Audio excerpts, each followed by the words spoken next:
家伙感觉大。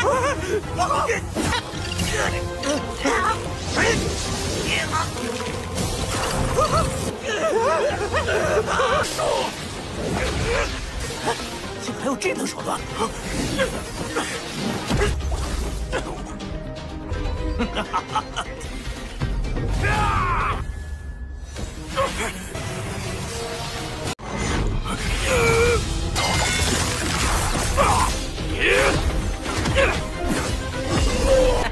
多谢陈，我本该护你周全了。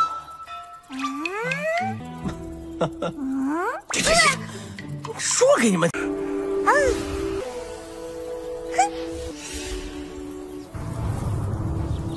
长地起源，先看看再说。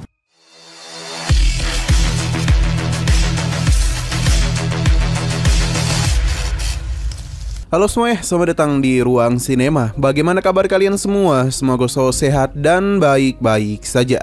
Sesuai jadwal, jadi pada hari ini kita akan kembali melanjutkan series Donghua Martial Master episode terbaru, yang mana ini adalah episode yang ke-527. Bagi yang bergabung dan series ini, kita sudah sediakan playlistnya. Jadi kalian bisa mudah mencari di mana episode awal dari series ini.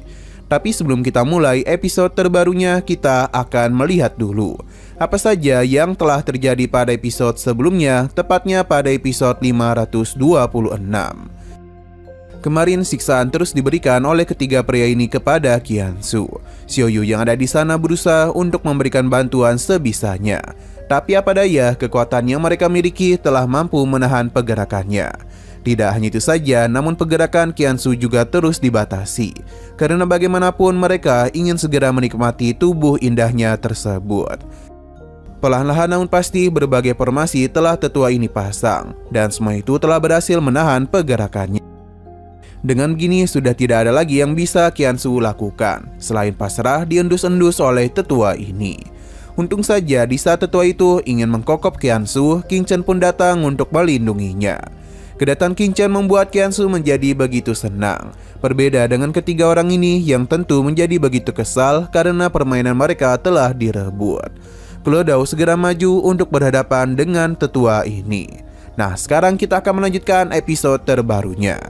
Pertarungan masihlah terus berlanjut antara tetua ini berhadapan dengan Klo Dao. Ia bahkan harus menggunakan harta miliknya untuk bisa menumbangkan Klo Dao. Alih-alih takut, Klo Dao justru menjadi semakin bersemangat bertarung dengannya. Dia juga telah mengeluarkan senjatanya untuk bisa mengatasi tetua ini. Serangan yang tetua itu berikan masihlah mampu ditahan oleh Klo Dao. Bahkan kini adalah gilirannya untuk menyerang balik. Seketika saja itu membuat tetua ini menjadi begitu panik sebab serangan Klo Dao cukup sulit untuk bisa dirinya tahan. Walaupun begitu, tetua ini tidaklah menyerah dan kembali menciptakan sebuah formasi serangan yang layaknya ceker ayam. Meskipun serangan ini terlihat menjanjikan, tapi bagi Klo Dao semua itu hanya mainan saja. Ia dengan mudah menghancurkan serangan tersebut dan memetalkan tetua ini. Tidak berhenti sampai di situ saja, serangan juga kembali dia lakukan. Memang benar kalau tetua ini masih mampu menahan rantai Klo Dao. Namun rantai-rantai itu mencoba untuk mengurungnya. Beruntungnya tetua ini masih mampu lepas dari serangan Klo Dao. Ia lalu kembali melancarkan serangan balik kepadanya.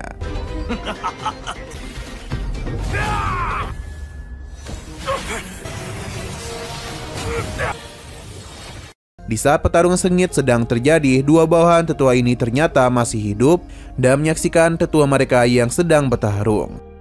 Tidak mau berdiam diri saja, mereka akan berurusan dengan Qing Chen untuk bisa merebut Qiansu. Terlihat kalau Qing Chen hanya santuy-santuy saja, yang membuat kedua pria ini menjadi begitu kesal karena Qing Chen telah berani meremehkan dan berurusan dengan mereka. Kedua pria ini berjanji akan membalas apa yang telah Qing Chen perbuat. Di saat mereka hendak menyerang itulah para serangga Qing Chen datang dalam jumlah yang sangat banyak. Kehadiran para serangga ini tentu saja mengejutkan kedua pria itu. Mereka menjadi tidak heran mengapa Qing Chen hanya senyum-senyum saja. Sedangkan Xiaoyu langsung memari Xiaoho karena mereka datang begitu lama. Padahal kedua pria ini telah berbuat hal yang tidak-tidak kepada kakak ipar mereka. Xiaoyu dan Xiaoho pun memimpin para serangga untuk memakan mereka berdua. Kedua pria ini bukan tanpa perlawanan. Namun setiap serangan yang mereka lakukan itu tidaklah mampu menumbangkan para serangga.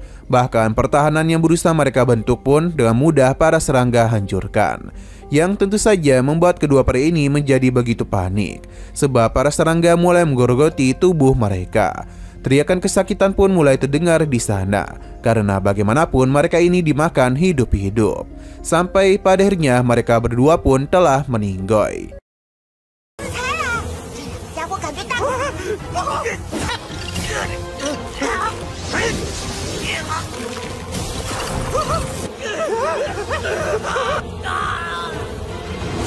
Xiaoyu merasa begitu jijik karena mereka berdua itu adalah orang yang sangat kotor. Bahkan dia terlalu malas untuk bisa memakan orang seperti mereka. Xiaoyu dan Xiaoho pun segera memberikan 2 cincin penyimpanan ini kepada Qin Chen. Setelah semua itu mereka pun diutus untuk membantu Kule Dao. Xiaoyu dan Xiaoho pun paham, berpindah ke sisi lain yang mana terlihat dengan begitu jelas kalau Kule Dao mampu menekan tetua ini, yang mana ia sepertinya sudah tidak akan bisa lari kemana-mana lagi. Ditambah Xiaoyu dan Xiaoho datang bersama pasukan serangganya.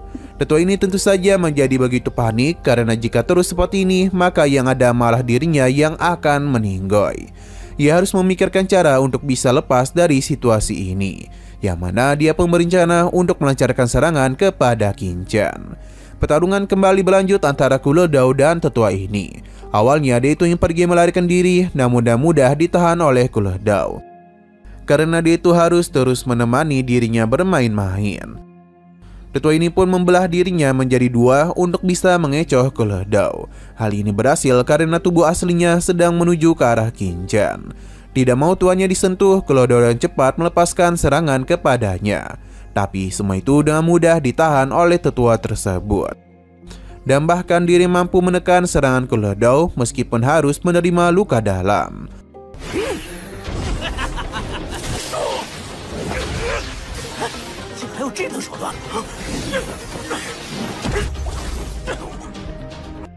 Tetua ini kembali melanjutkan perjalanannya menuju ke arah Qin Chen. Hanya saja Xiaoyu bersama kelompok serangganya tidak akan pernah membiarkan hal tersebut terjadi. Mereka telah berhasil mengepung tetua ini yang mau tidak mau dirinya harus menggunakan darahnya sendiri untuk digabungkan dengan senjatanya. Sebab dengan begitulah dirinya bisa mendapatkan kekuatan yang dahsyat dan juga membuat para serangga menyingkir dari hadapannya. Untuk saat ini Xiaoyu dan Xiaoho tidak bisa bergerak kemana-mana lagi. Tapi tetua ini pun langsung saja melancarkan serangan ke arah Qin Chen dan Qiansu. Dan begitu santuy Qin Chen menghadapi serangan tersebut dan langsung saja menggunakan kekuatan penghancur jiwanya, yang mana tetua ini langsung saja dibawa masuk ke dalam alam bawah sadarnya sendiri. Qin Chen berencana untuk menghancurkan tetua ini dari dalam. Meskipun panik, tetua ini masihlah mampu menahan serangan Qin Chen berkat rune pelindung jiwanya.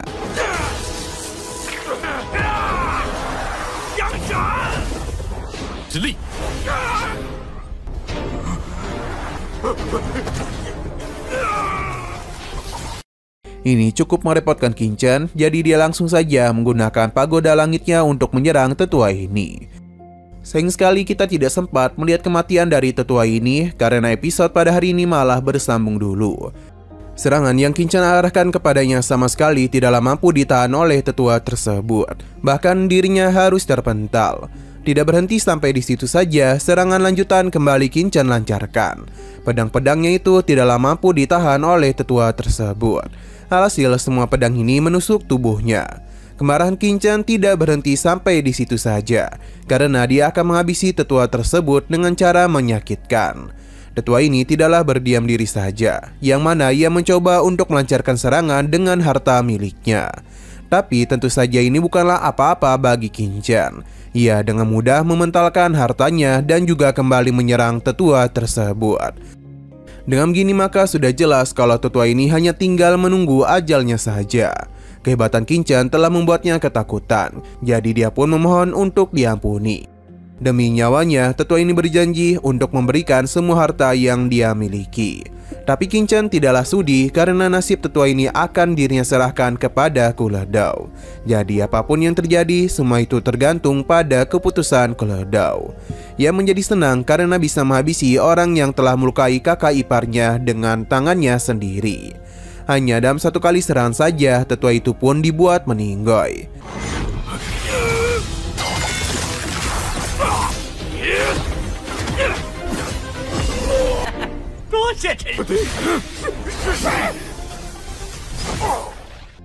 Selain itu, Kuledao juga menyerap inti jiwa yang dia miliki.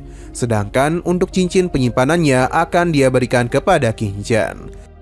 Di sini Qin Chen mulai mengarahkan pandangannya kepada Qiansu, dan keromantisan mereka disaksikan oleh Kuledao.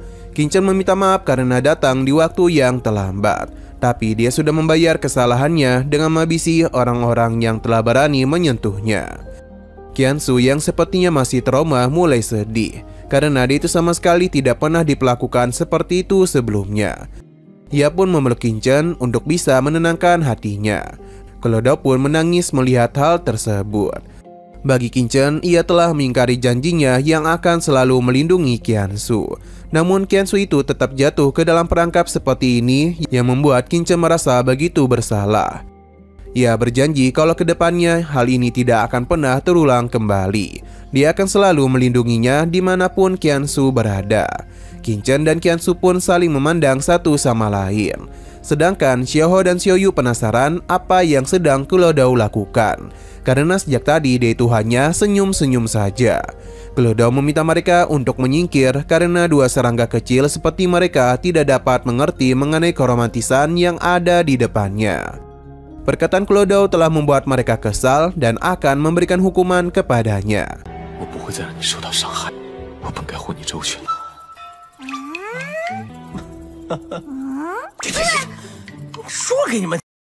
Pada akhirnya Qiansu sadar kalau mereka telah diperhatikan, dan ini tentu saja membuatnya merasa begitu malu. Qin Chen paham dan akan kembali memulai perjalanan. Tidak lupa Kuledao juga dirinya simpan. Sedangkan Xiaohou dan Xiaoyu akan tetap berada di luar. Di tengah perjalanan itu, Qiansu teruslah memandangi kekasihnya. Sampai Qin Chen pun bertanya mengenai para pria berjubah hitam. Apakah Qiansu mengenali mereka? Qiansu tahu Qin Chen sedang membicarakan seseorang dari balai penegak hukumnya. Hanya saja Qiansu tidak terlalu begitu tahu mengenai asal-usul dari para pria berjubah hitam, karena kelompok tersebut sangatlah misterius. Selain itu, mereka juga hanya bergabung untuk sementara waktu dengan balai penegak hukum, hanya untuk bisa memasuki tempat tersebut. Namun Qiansu juga tahu kalau yang membawa mereka kemari adalah sosok Cici Yahudi dari istana Piao Miao. Qin Chen sudah menduga ini pasti berkaitan dengan istana Piao Miao. Jadi kemungkinan besar kelompok berjubah hitam juga memiliki hubungan dengan Sang Guan Xier. Perjalanan pun terus mereka lakukan, sedangkan Xiaoyu tengah menyerap kekuatan spiritual yang ada di sana. Begitu pula dengan Xiaohou. Para serangga ini setelah menikmati tempat tersebut. Meskipun berada di luar, tapi kelompok serangga masihlah mengikuti Qin Chen. Kembali lagi kepada Qin Chen dan Qiansu. Mereka berhenti karena merasakan adanya kekuatan spiritual yang melimpah pada tempat tersebut. Pada akhirnya mereka pun berhenti. Qin Chen begitu terpukau dengan tempat ini. Ia pun berpikir apakah ini yang dimaksud oleh kucing gemoy mengenai besarnya peluang mereka untuk mencapai ranah Martial Emperor pada tempat tersebut.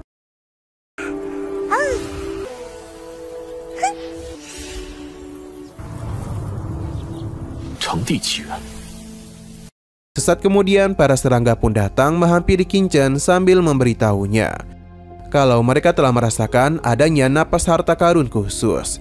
Jadi Xiaohou dan Xiaoyu pun mengajak tuannya untuk melihat hal tersebut. Mereka pun segera pergi ke arah yang ditunjukkan oleh para serangga. Tapi ketika tiba di tempat tersebut, tidak ada satupun tanaman yang bisa mereka lihat. Jadi Qiansu berpikir kalau tempat ini tidaklah istimewa. Namun Qin Chen yang memiliki penglihatan khusus bisa merasakan sesuatu. Jadi mereka pun akan berkeliling dulu. Sedangkan Xiaohou dan Xiaoyu bisa merasakannya dengan jelas. Pada akhirnya Qiansu pun dibuat terkejut dan apa yang ada di depannya. karena ada semacam asap hitam pekat yang menyebabkan harta rahasia tersebut tidak bisa dirasakan. Jadi tidak heran mengapa Qiansu tidak mau merasakan apapun pada tempat tersebut. Sedangkan para serangga memiliki indera yang lebih sensitif. Jadi mereka bisa tahu di balik asap hitam ini terdapat hal yang luar biasa. Mereka pun memakan semua itu dan menunjukkan sebuah cahaya yang begitu terang, sampai-sampai membuat Qin Chen terkejut. Sepertinya dia mengenali harta di hadapannya. 先看看再说。这是。 Namun sayang sekali lagi seru-serunya episode yang ini pun harus bersambung dulu. Tapi sebelum kita akhiri, seperti biasa kita akan melihat preview bagian selanjutnya. Kita diperlihatkan dan pria misterius yang sepertinya keluar dari tempat tersebut. Entah apa yang terjadi karena Xiaoyu dan Xiaoho menjadi kesal kepada pria ini. Sedangkan dia yang tidak mau terlibat dalam masalah memilih untuk pergi melarikan diri. Tentu sebagai bawahan dari Qin Chen, Xiaoyu tidak akan membiarkan pria ini lari begitu saja. Ia pun mengejarnya dan meminta Xiaoho untuk membawa tuan mereka ke dalam harta tersebut. Qin Chen pun pusing sendiri karena dia sama sekali tidaklah memberikan perintah kepada mereka. Namun para serangganya malah bertindak seperti itu. Yoha?